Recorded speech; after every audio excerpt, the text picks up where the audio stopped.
Ah, ça y est, ça y est. Ok. Non,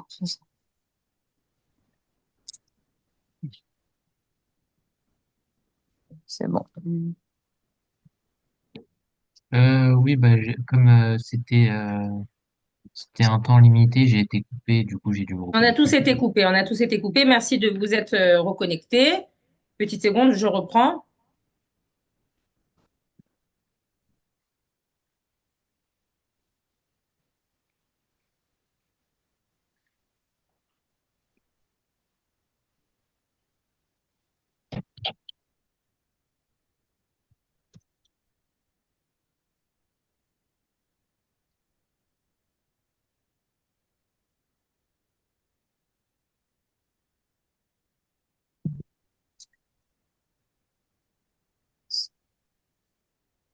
T'es là, Khaya? Oui, oui. Bon, alors, je continue. Je me rappelle plus ce que j'étais en train de dire. On était sur l'achat là, le statut quand on achète sur plan, et vous Voilà. étiez en train de me dire que vous Alors, avez eu des j'étais cas. en train de vous dire que lorsque vous achetez sur plan, effectivement, euh, attendez, voilà, vous achetez sur plan et vous avez l'intention de faire la LIA, il faut que vous sachiez que l'avocat pourra négocier de vous retourner la taxe d'acquisition que vous avez payée en qualité d'étranger. C'est-à-dire, vous allez payer dès le premier centime 8%. Si vous faites la LIA entre la première et la deuxième année, on peut négocier avec le bureau des impôts, parce que c'est mon travail de négocier toute la journée. On peut négocier avec le bureau des impôts rétroactivement de vous rendre la taxe d'acquisition, le trop-plein que vous avez payé, puisqu'aujourd'hui vous êtes au Hadash. On peut justifier, on peut expliquer, mais Oui, il faut rester dans un délai de raisonnable. Si vous avez fait la LIA après 5 ans, ça va être compliqué. On ne peut pas les ouais, endormir, ils sont d'accord. plus forts que vous au bureau des impôts. D'accord? Ouais. Donc, il faut bien évidemment faire la LIA entre 1 an et 2 ans. Jusqu'à 18 mois, c'est négociable. Ça a déjà été fait, c'est négociable. D'accord? D'accord. Que ça soit un achat sur plan ou que ça soit un achat d'un bien déjà existant. Ouais, d'accord. OK? Ok. Il y a d'autres Merci questions? beaucoup.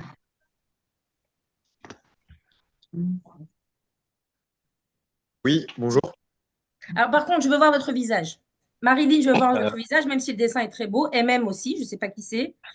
User, je ne sais pas qui c'est non plus. Jonathan, Ruth Brami, Elodie Belaïch, j'aimerais bien mettre des visages. Alors, moi aussi, je suis un peu fatiguée. Je ne me suis pas maquillée. J'ai des lunettes qui jovialisent un petit peu le visage. On est tous en fin de journée. On a besoin de voir un petit peu vos visages. D'accord? Alors, je vous écoute. oui, je suis en train de mettre mon visage, le temps je vous pose la question. Allez-y, allez-y. Vous pouvez quand même Euh, poser la question. Allez-y. oui, en fait, je vais faire ma LIA, si Dieu veut, en juillet. Mazal Et tov. je me posais la question par rapport à la résidence fiscale. À quel moment, en fait, on passe résident fiscal israélien? À quel moment on coupe avec la France? Et est-ce que c'était possible, par exemple, de déclarer à la France qu'on partait enfin, qu'on n'était plus français, entre guillemets, le 31 décembre? Ou c'est forcément en juillet? Alors, moi, je vous parle par expérience. Je ne suis pas spécialisée en fiscalité puisque Sarah est partie du Zoom, qui est expert comptable. Mais moi, ce que je conseille à mes clients, à partir du moment où vous faites la LIA, bien évidemment que vous devez déclarer aux impôts en France que vous êtes parti résider à l'étranger. Du coup, vous coupez votre résidence française, vous coupez aussi la CAF, vous coupez la sécurité sociale, vous informez les caisses que vous partez vivre à l'étranger. Ça, c'est première chose. Alors oui, sur votre déclaration du mois de mai, vous pourrez déclarer que vous partez vivre à l'étranger en juillet. Première chose. Deuxième chose, à partir de quel moment on devient résident fiscal israélien? On devient résident fiscal israélien à partir du moment où vous faites la Aliyah. Donc, si par contre vous habitez en Israël, vous faites la Aliyah, mais vous ne souhaitez pas obtenir la résidence fiscale, vous obtiendrez la résidence israélienne parce que vous habitez vraiment en Israël. Le centre de votre vie sera en Israël. Mais vous continuez votre business en France et vous souhaitez être imposé fiscalement en France. C'est possible également. Par contre, vous serez D'accord. imposé dans les deux. Mhm. Non, non, oui, en fait, c'est que j'ai une société en France que je compte fermer justement le fin décembre, en fait. Je compte terminer l'année, tout finir en France et tout bien commencer, entre guillemets, en 2026 en Israël. Mais donc, c'est ça, c'est qu'il y a eu la période, en fait, entre juillet et décembre où je suis un peu entre les deux, parce que j'ai une activité du coup en France, mais je suis en Israël. Donc, est-ce que c'est possible de déclarer aux impôts qu'au final, à partir de 2026, je démarre en Israël, quoi? Vous pouvez, bien évidemment, vous pouvez. Sur votre déclaration fiscale, vous demanderez à votre comptable de faire les déclarations nécessaires en cours d'année. Oui, vous pouvez. D'accord, il n'y a pas de problème que je sois parti 5 mois avant?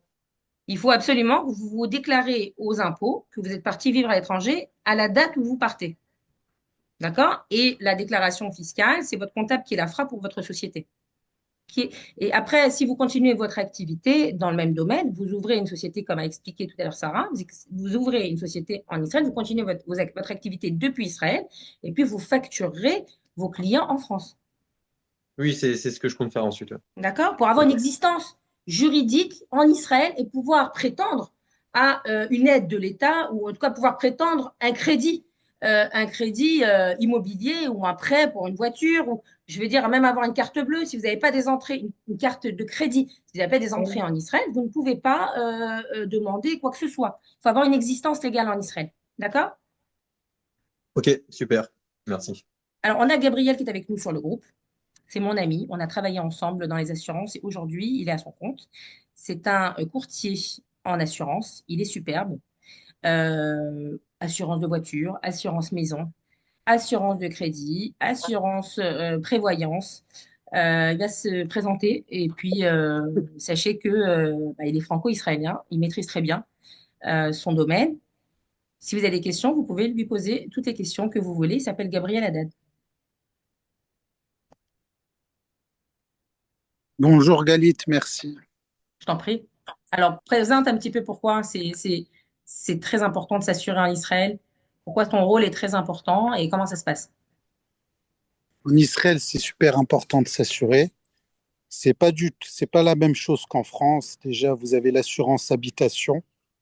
Vous avez deux volets dans l'assurance habitation. Vous avez l'assurance des murs et vous avez l'assurance contenu qui se dit Troula. Donc, si vous êtes propriétaire, vous êtes obligé d'assurer votre mivné, les murs. Et si vous êtes locataire, assurez au moins la responsabilité civile au tiers. Si par exemple quelqu'un il cuisine chez lui et il cause un incendie chez le voisin, vous êtes assuré au moins pour ça. Et en Israël, beaucoup de gens qui sont locataires n'ont pas la responsabilité civile au tiers. Et après, vous avez dans l'assurance automobile.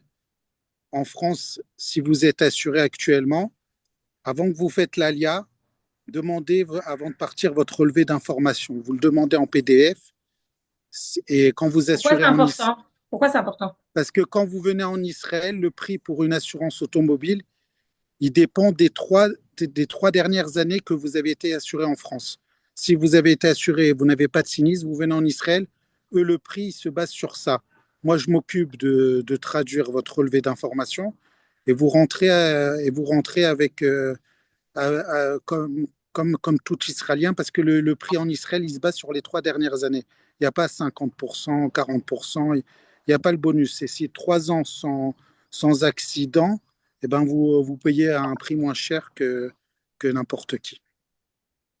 Et en Israël, vous avez deux sortes d'assurance automobile. Il y a deux volets en fait. Vous avez l'assurance ROVA, l'assurance obligatoire, c'est tout ce qui est dommages corporels, plus vous avez l'assurance au tiers, ou plus le MEKIF, assurance tout risque. C'est ROVA plus tiers ou ROVA plus MEKIF. Vous avez des questions? C'est bon. Juste demander avant de partir votre relevé d'information. Et après, c'est qu'un conseil. Après, ça dépend de la situation financière de chacun. C'est bien dès que vous arrivez, que vous achetez la voiture, comme ça, au moins ne tardez pas trop, parce qu'après, le relevé d'information, il est plus valable. Donnez-vous 1 an pour acheter votre voiture. Vous avez 1 an aussi pour transformer votre permis français en permis israélien. Les compagnies d'assurance vous prennent pendant cette année. Ou sinon, vous ne pouvez pas conduire de voiture en Israël. Alors, vous avez 1 an pour utiliser votre permis de conduire français. Vous pouvez conduire avec votre permis français en Israël. Dépasser 1 an, vous êtes en affara, en violation de la loi. C'est-à-dire que l'État vous laisse un an pour convertir votre permis de conduire français en israélien. Passé ce délai, eh ben, il faudra repasser la théorie et également le permis. D'accord? Exactement. Bon, ça, c'est première chose. Deuxième chose, sachez qu'en Israël, il faut être riche pour avoir une voiture. C'est-à-dire, je vous dis les choses crûment, hein. Ça veut dire, ça veut dire que la carte grise, ça se paye tous les ans en Israël. Ça veut dire que vous avez plusieurs chevaux sur la voiture, vous avez une voiture, c'est 3000 shekels, la carte grise, et bien tous les ans, vous paierez à peu près 3000 shekels. En France, vous la payez une fois, en Israël, vous la payez tous les ans. D'accord? Et quelle est la différence entre la Choba et la Mekif, Gabriel? Pourquoi il y a deux assurances? Pourquoi il y a l'assurance obligatoire et l'assurance tout risque? Ça se passe. C'est-à-dire que si quelqu'un me rentre dessus et que j'ai que la Choba, que l'assurance obligatoire, qu'est-ce qui se passe? Si vous avez que l'assurance ROVA obligatoire, ça couvre que les dommages corporels. La ROVA, c'est l'État qui prend l'argent dessus. Et la MEKIF, c'est tout risque. Vous êtes assuré sur votre propre voiture, sur les dégâts causés aux tiers. C'est différent de la France. Vous avez deux assurances, mais celui qui est assuré qu'en ROVA, il est assuré que sur les dommages corporels, mais il n'est pas assuré sur sa voiture et sur les dégâts causés à un tiers. Vous avez une voiture, vous avez que la ROVA, vous rentrez sur une Tesla ou une voiture qui coûte super cher. Après, vous êtes dans l'azur toute votre vie, vous devrez réparer les réparations Sachez que lorsque vous achetez votre première voiture neuve en Israël, d'accord? Déjà, vous avez un certain nombre d'années pour acheter une voiture neuve. C'est combien de temps, Gabriel? C'est 5 ans? C'est 3 ans maintenant. 3 ans? Ok, vous achetez votre 3 voiture. ans, et au bout de 3, ils bénéficient de la remise au Lechadash. Et C'est-à-dire, en Israël, comme tu l'as dit, c'est quoi cette remise? C'est quoi cette remise? tu payes pas les taxes. C'est-à-dire que moi, par exemple, une voiture en Israël, ça coûte très cher parce qu'il y a beaucoup Ça coûte très cher. D'accord? Par exemple, une voiture, une X-Trail, je vous parle de moi, famille nombreuse, une X-Trail, 7 places, au lieu de la payer 230 000 shekels, je l'ai payé 180 000. C'est une exonération extraordinaire. Pourquoi? Parce que c'est ma première voiture, elle est neuve, elle sort du concessionnaire et parce que je suis au Lechadash. Cet atava, cet avantage, l'Israélien n'a pas. D'accord? Donc, il faut l'utiliser, première voiture, pas la deuxième. Je vous écoute, Monsieur Guetta, allez-y. Oui, merci beaucoup de me donner la parole, déjà, et merci pour vos interventions, c'est vraiment très intéressant. Alors, j'aimerais revenir sur un point que vous avez signalé concernant l'achat sur plan, avant de faire son alia. Est-ce que c'est aussi valable lorsqu'on achète un bien et que ce bien, en fait, on n'est pas israélien au moment de l'achat? Est-ce que lorsqu'on devient Olé Khadash, par la suite, est-ce qu'on peut revenir là-dessus, sur l'exonération d'acquisition? J'ai répondu tout à l'heure et je vous ai dit que oui. Non. Parce qu'il y a eu une coupure et donc du coup, Alors, je vous ai répondu en disant que vous achetez votre appartement avec plus de 50% d'apport. Ouais. D'accord? Et puis, vous payez la taxe d'acquisition dès le premier centime, 8%. D'accord? Quand c'est sur plan, peut-être que la taxe d'acquisition est différente, il faut regarder. Peut-être que c'est 5%, il faut regarder. Et effectivement, si vous faites la LIA après, dans une période d'1 an, 18 mois, dans une période raisonnable, l'avocat pourra se charger de vous récupérer la taxe d'acquisition que vous avez payée au trop-plein. D'accord. Même pour un bien qui n'est pas neuf. Même pour un bien qui n'est pas neuf. Même pour un bien qui n'est pas neuf, bien évidemment. Très bien. Bien Et évidemment. là, il faut signaler au moment de l'achat qu'on va faire notre alia dans un délai. Vous allez le signaler, mais vous allez payer quand même une taxe d'acquisition au plein prix. Quand vous arrivez, c'est à votre avocat de négocier le bureau des impôts, de s'agiter pour demander rétroactivement qu'on vous rembourse ce que vous avez réglé, puisque vous êtes maintenant en Lechadash. D'accord? Très bien. Mais on a une période de 18 mois à peu près, maximum, grosso modo. J'ai déjà vu 2 ans. 2 ans, d'accord. Mais bon. Super. Merci beaucoup, Galit. Je vous en prie. Je vous en prie. Il y a d'autres questions? Florence, Jonathan, Monsieur Abergel? Oui, j'ai une question. J'ai une question, Galit. Excuse-moi, j'arrive plus à mettre la vidéo. J'ai une question par rapport au permis. Je crois qu'on ne doit plus avoir le permis rose. Et c'est très bien que vous posez la question, Florence. J'ai une personne qui s'appelle Kevin Sénage, qui est dans le groupe Alia, avec qui je travaille, et qui, bien évidemment, vous convertit votre permis rose à 3 volets en permis biométrique. C'est son travail, c'est sa société, et il a fait son Alia il n'y a pas longtemps et il continue à faire ça. D'accord? Vous ne pouvez plus convertir votre permis de conduire français à 3 volets, le rose qui se déplie comme ça. Vous ne pouvez plus. Ça ne marche plus. qui marche, c'est le permis biométrique. Comme la carte d'identité biométrique, c'est la même forme. Mais Donc, il il faut faut le faire convertir avant de avant de partir en venir. France? Ah, bien sûr, par le biais de la préfecture. Alors, si vous avez fait la LIA et que vous avez toujours le permis 3 volets, mon ami Kevin Sénage pourra le faire puisqu'il a toujours sa société en France. Alors moi aussi j'ai une question. Allez-y. J'ai répondu, Florence, ou pas? Oui, merci. Donc, il faut que je m'en occupe avant l'ALIA auprès de la Il faut s'en préfecture. occuper. Il est sur le groupe si vous souhaitez qu'il vous le fasse. En un mois et demi, c'est fait, hein, c'est plié. D'accord? D'accord. Moi, je m'y connais pas, mais comment on convertit son permis français en permis israélien? À part le fait, si on peut passer, est-ce qu'on passe par Kevin ou Non, c'est pas est-ce qu'on ça. doit passer? Vous avez pas entendu ce que j'ai dit. Attends, Eric, on est d'accord. Vous n'avez pas entendu ce que j'ai dit. Florence m'a dit, j'ai le vieux permis rose. Et ce qu'il faut, Non, moi je euh, parle du nouveau permis. Je parle et pas ce du qu'il permis faut, rose. oui, moi j'ai répondu à Florence que le permis rose, il faut le Ah, convertir d'accord. en biométrique, le français. Maintenant, vous m'avez pas posé une autre question. Vous m'avez dit comment on fait pour convertir.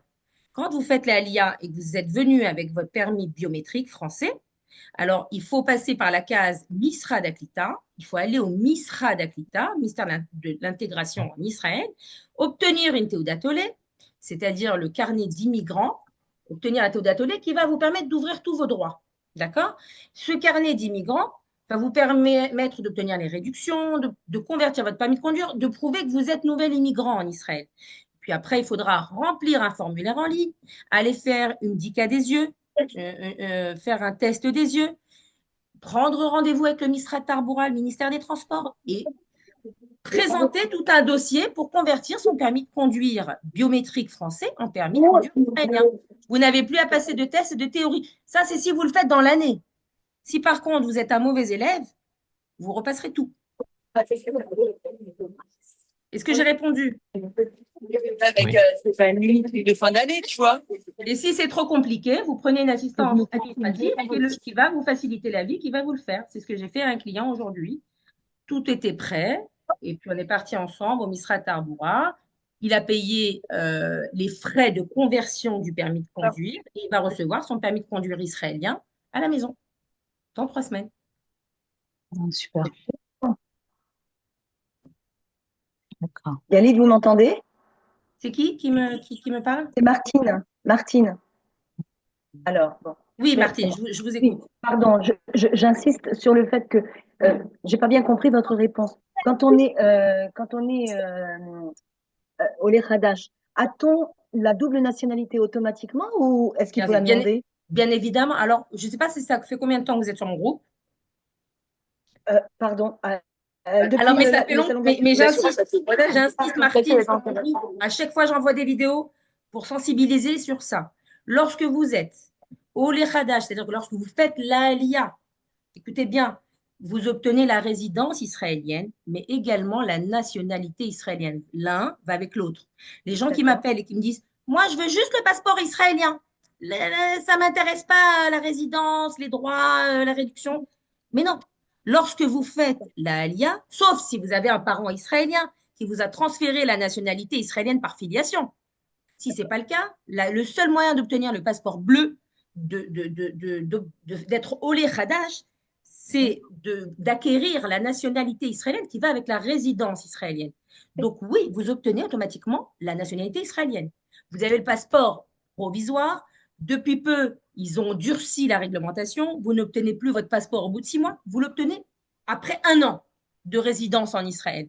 C'est-à-dire que pendant 1 an, vous vous baladez soit avec une Théoudat Ma'avar, avec un laissez-passer, soit avec rien, avec votre passeport français. D'accord? Donc, vous avez une Théoudat Zéhout provisoire que vous rendez permanente et vous avez un passeport français et vous pouvez faire un laissez-passer. Mais vous n'aurez pas de passeport israélien la première année. Donc, oui. Galit, comment on fait la preuve? Avec la nationalité israélienne, les deux ensemble. Galit, comment on fait la preuve qu'on a bien résidé 1 an? Ils savent tout. Ils savent tout. À chaque fois que vous sortez d'Israël, c'est noté à la douane. Ils savent tout. D'accord. Donc, il y a un système de comptage. part, Alors, on n'est pas dans un pays communiste, hein, Florence. On n'est pas dans un pays communiste. On est dans un pays réaliste. C'est-à-dire qu'avec le corona, avec la guerre, il y en a beaucoup qui ont voulu obtenir la nationalité israélienne sans y habiter. Donc, qu'est-ce qu'ils ont fait? Ils sont plus intelligents que vous. Ils ont durci la loi en Israël. D'accord? Et donc, aujourd'hui, pour obtenir le passeport bleu définitif, il faut résider, il faut prouver que le centre de votre vie, c'est-à-dire le Merkaz Haïm, le centre de votre vie se trouve réellement, effectivement en Israël. Et donc, comment on fait? C'est pas 6 mois et un jour, c'est beaucoup plus que 6 mois et un jour. D'accord? C'est pas 6 mois consécutifs, c'est au total un faisceau d'indices, des facteurs. Vous avez ouvert un compte bancaire, vous êtes parti chez le médecin, vous payez le bitoire Leumi, vous avez vos enfants à l'école, vous allez à la synagogue, vous êtes rattaché à une communauté. C'est plein de faisceaux d'indices. Bien évidemment, les allers-retours entre la France et Israël. Vous ne pouvez pas me dire, je vais 4 mois en France et je reviens en Israël 1 mois, je repars voir mes enfants 4 mois et je reviens 1 mois. C'est fini, vous n'avez plus la résidence israélienne, vous n'avez plus la prise en charge médicale et vous n'avez plus accès au bitoire Leumi. Vous allez chez le médecin, vous n'êtes plus pris en charge. Et là, c'est un cercle vicieux qui se met en place parce qu'il faut redemander à la sécurité sociale, au bitoire Leumi en Israël, de vous redonner la résidence fiscale. Et là, de vous redonner la résidence israélienne. Et là, c'est compliqué. Parce que là, Et quand on fait l'inverse, c'est-à-dire en fait, moi je vais être une jeune retraitée, donc je vais quand même pas mal bouger. Alors c'est vrai que je vais partir l'été en France, uniquement l'été, mais par contre je vais faire des voyages, quoi. Ça y est, je suis retraitée, je vais en alors, il y a profiter. voyage et voyage. On ne peut pas avoir les fesses entre deux chaises. On ne peut pas résider dans deux pays Non, de ça ne sera manière pas égale. résider dans deux C'est pas pays, possible. ce sera des voyages, le Mexique, le Canada, Alors, voilà. 3 semaines, 1 mois, Oui, 1 mois c'est et ça. demi. Pas Voilà, des c'est ça. périodes de 3 mois et vous rentrez un Ah mois, non, et non, vous partez 3 mois et vous revenez 1 mois. Vous perdez votre non, non, résidence.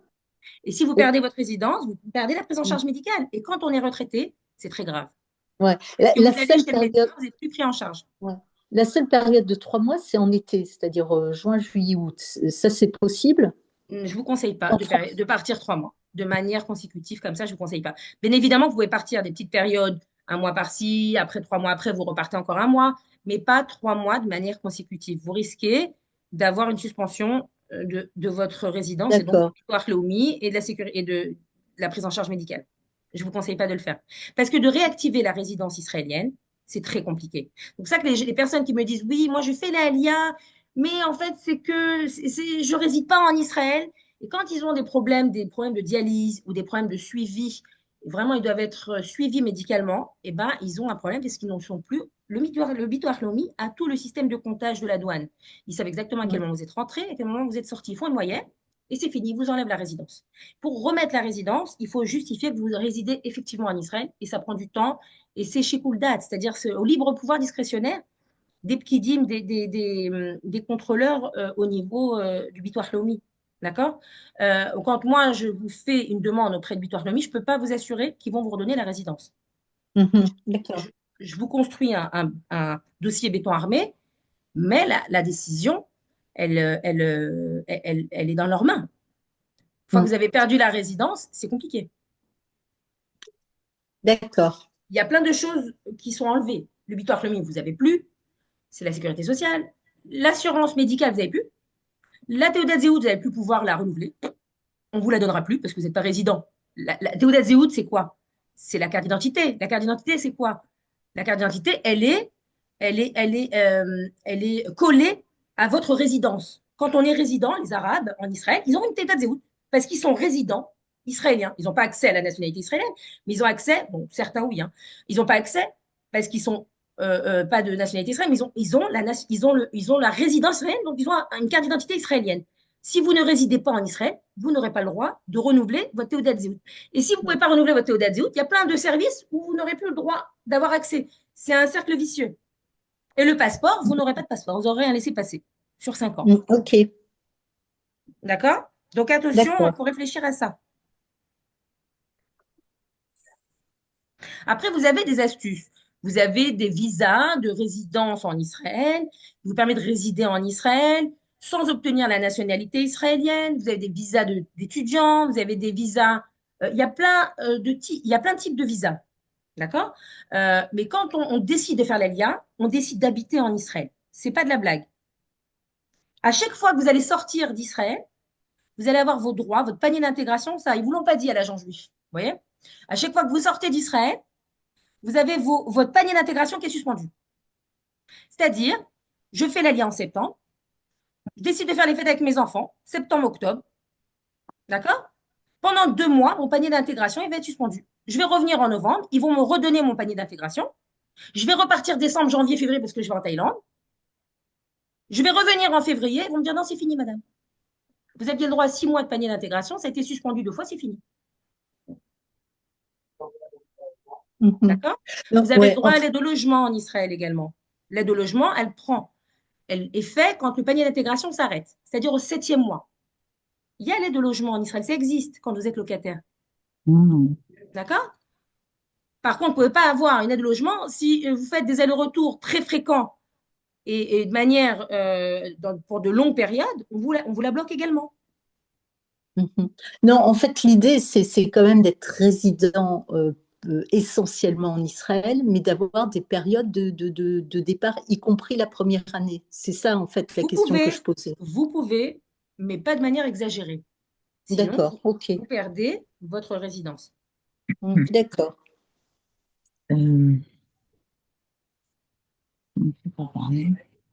Est-ce que vous avez d'autres questions? Est-ce qu'il y a des questions qui vous viennent comme ça?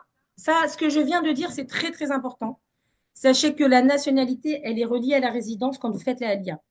J'ai beaucoup de personnes qui perdent la résidence israélienne et après sont obligés de repartir en France pour se faire soigner. C'est catastrophique de faire ça. Ça vous met en danger. C'est de la haute voltige de faire ça. Et encore une fois, le Bitoire Leumi, ils ont une loi, ils ont une réglementation interne et ils ont dans leur réglementation interne des exceptions à l'exception. Eux-mêmes ne connaissent pas leur réglementation. D'accord? Ils sont incompétents. Et bien évidemment, il faut taper du poing sur la table, se présenter, leur fournir des documents, passer en commission, la commission de la commission, la surcommission, et débloquer les droits. Et des fois, quand ça ne marche pas, il faut prendre un avocat chevronné pour les menacer. Et même aller au tribunal. Ça arrive également. Donc, quand vous me dites je veux le passeport israélien, mais bon, les idées, ça ne m'intéresse pas, il faut faire attention à cette notion-là. On ne vous dit pas. Il y a beaucoup de sociétés comme la mienne qui proposent une assistance administrative pour la Aliyah, pour vous aider à regrouper vos documents pour la Aliyah et pour après ouvrir vos droits après l'Aliyah, parce que c'est là où le combat commence. Quand vous avez la tête d'Azéout, ça ne s'arrête pas là. Il faut convertir votre permis de conduire, il faut aller au Misra d'Aklita, il faut ouvrir un compte bancaire, il faut prendre des rendez-vous partout. Si vous faites tout ça et que vous repartez après pour de longues périodes en France, vous risquez d'avoir tout suspendu. Et si on travaille Oui. de façon partielle, c'est-à-dire que voilà, je fais mon Aliyah et je reviens en France une semaine par mois ou 4-5 vous pouvez. Oui. Travailler en France et bien sûr et vivre en Israël. Vous pouvez. Si c'est une semaine par mois, ça va. Même si c'est 3 semaines par mois, ça va pas. Non, c'est évident. Mais même si c'est régulier, c'est-à-dire si c'est tous les mois. Oui, mon mari le fait, donc oui. Ok. Il n'y a pas de souci. Ok. Et puisque je vous ai question à part, quand il y a des équivalences d'un point de vue médical et dentaire? Oui. Alors, vous êtes dentiste? Oui. Bon, alors j'adore les dentistes, je m'en occupe. J'ai installé plusieurs dentistes. Vous voyez, demain, je vais chez le dentiste. Chez mon dentiste, docteur Abergel à Tel Aviv. C'est un superbe dentiste. Moi, j'aime les dentistes à la française. Je ne suis pas encore bien intégrée sur ce point. D'accord. On en a marre des docteurs, des dentistes russes, des docteurs russes, des pharmaciens russes. On en a marre, on souffre. Donc, on vous attend, vraiment. Je me ferai un plaisir de m'occuper de la reconnaissance de votre diplôme. Alors, ceux qui vont vous dire, c'est très dur de faire reconnaître le diplôme, c'est une grosse galère, je ne vous citerai pas des noms. Il y a des présidents des dentistes en Israël qui vont essayer de vous décourager. Mais moi, Galit Samama, je me ferai un plaisir de prendre votre diplôme et de le convertir. C'est-à-dire que vous avez une phase, coupez le micro s'il vous plaît, Mime, coupez le micro. Vous avez une phase reconnaissance du diplôme par le Misra d'Abriout. D'accord? Il y a des documents à traduire, des formulaires à remplir, et puis des documents à certifier par un notaire. Il y a tout un tas à lire, toute une procédure à suivre. Oui. On envoie votre dossier au Misra d'Abriout et on fait reconnaître votre diplôme. Après, et donc vous obtenez une Théouda Kavoua. Vous obtenez un permis d'exercer permanent, pas comme les pharmaciens, parce que mon mari est pharmacien. D'accord? Lui, il a obtenu provisoire et après permanent. Donc, vous obtenez permis permanent d'exercer. Si vous avez une spécialité, l'orthodontie, Non, endo. C'est un autre organisme qui s'en charge, d'accord? Et c'est beaucoup plus compliqué, mais sachez que vous pouvez faire de l'orthodontie même si vous n'avez pas fait reconnaître votre spécialité. Ok, non, pas l'ortho, mais l'endo. Enfin, l'endodontie. Mais si je fais enfin, simplement omnipratique, voilà, pour ne pas rentrer dans les complications. Et sachez Euh, que je me ferai un plaisir et- avec- de vous faire rencontrer des dentistes que j'ai installés.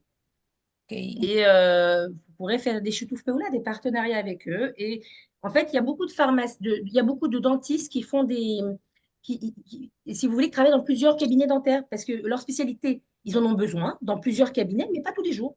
Donc, par exemple, celle qui va me faire le Visalign, elle travaille à Jéru, un peu à Tel Aviv, un peu à Ramat Gan, 2 jours par semaine, comme ça, elle est volante. Et puis, en même temps, elle continue sa spécialité dans Je fais plusieurs pas. cabinets. Ok. Et donc, enfin, parce que j'avais entendu il y a quelques années comme quoi il fallait juste, enfin, je pense, hein, justifier une période de 5 ans d'exercice.